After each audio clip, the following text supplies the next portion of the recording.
summarizing the poem Elegy for My Father Who Is Not Dead by Andrew Hudkins. So, this is a poem in which we will see how emotions are portrayed through the literary devices used. So, as a quick intro, who was Andrew Hudkins? He was born in Killeen, Texas in 1951. He attended Huntington College in the University of Alabama. He got his Master of Fine Arts in Creative Writing in 1983. He was part of a military family, which means he moved around the South a lot. He has written 7 books of poetry and one of essays, some of which has gotten him nominated for multiple prizes and awards. To name a few, one of his books, Saints and Strangers, was nominated for the Pulitzer Prize. Another one, The Never Ending, he was a finalist for the National Book Award. Some critics say he has an ability to embody Southern Gothic tradition of American literature. He has taught at institutions including Baylor University, the University of Cincinnati, and he is currently also teaching at Ohio State University. So before we dive into the poem, I just want us to keep in mind what are some of the literary devices Andrew Hudkins uses and how may this poem relate to his real life. Okay. Elegy for my father who is not dead. One day I'll lift the telephone and be told my father's dead. He's ready. In the sureness of his faith, he talks about the world beyond this world, as though his reservations have been made. I think he wants to go, a little bit, a new desire to travel building up, an itch to see fresh worlds, or older ones. He thinks that when I follow him, he'll wrap me in his arms and laugh, the way he did when I arrived on Earth. I do not think he's right. He's ready, I am not. I can't just say goodbye as cheerfully as if he were embarking on a trip to make my little trip go well.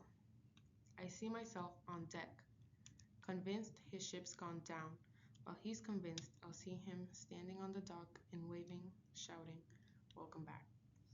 So we see that this is a free verse poem that voices the silent dread of someone hearing about the death of a parent. From what I can see, this free verse poem can reflect the chaos or uncertainty that he feels about his father's death in contrast to his father's peace.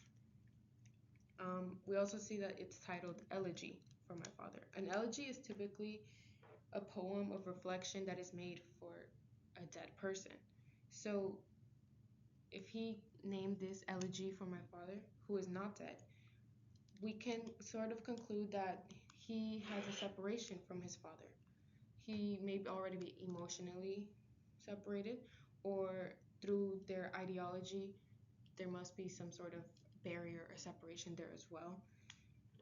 I think this can be seen in the line where it says, "In the sureness of his faith," where he names his father's faith and where his father feels peace within this faith. So they might have this separation of the religious view because later on he says, "I do not think he's right." In the religious context, multiple religions believe in the afterlife. Um, After death, you go on and live somewhere somewhere peacefully and calm. Moving on. So back to our thought bubble. Some of the literary devices that we saw was juxtaposition, the use of metaphor, and the tone set for the poem. How could this relate to his reality? Well, we know that he was a military kid. Being a military kid, from what I presume, can mean many things regarding death. So death may be something that perhaps you're already mentally prepared for. If his father was the one serving, his father might have already been accustomed to the idea of death, that it may just happen. While the son, he may have spent the majority of his childhood worried. Being a military kid or having a family member in the military can mess up your perception of death.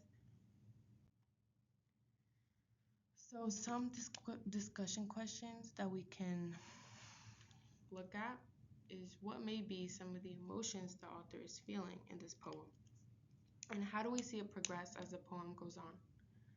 Is there some symbolism in the metaphorical ship or perhaps the ocean that the author talks about? What may this represent?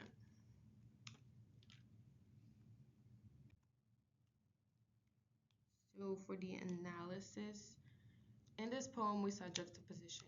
In the lines 14, he says, he's ready and I'm not. This goes regarding to how his father is ready for death.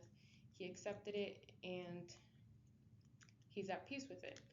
Whereas the son, he sort of deflects that. He goes completely against his father's view of death. He kind of roughly tells the hard truth for it. Metaphorically, how he used the metaphor. Well, we see that in lines 7 through 9, he says, a new desire to travel building up, an itch to see the fresh world. So we see that the father sees death like a journey. He compares these two as a voyage of trying something new and exploring. Tone, we see in lines 14 to 15, he says, I can't just say goodbye as cheerfully as if we were embarking on a trip. So we see that he's sad because, I mean, as any kid, thinking about your parent dying is obviously going to make you sad, make you have a somber feeling. So we see this drastic contrast between the perceptions of death, perspectives of death from both the father and the son. The son is looking at it through a negative view. Obviously for him, his father will die and he will be left standing on the dock, as he says in the poem.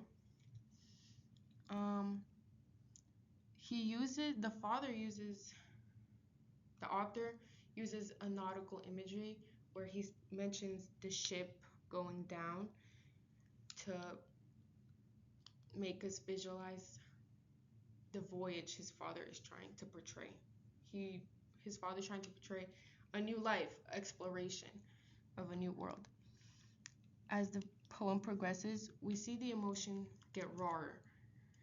The son is having a difficult time trying to process this. At the beginning, the author provides a slow description of the father's perception and acceptance of death.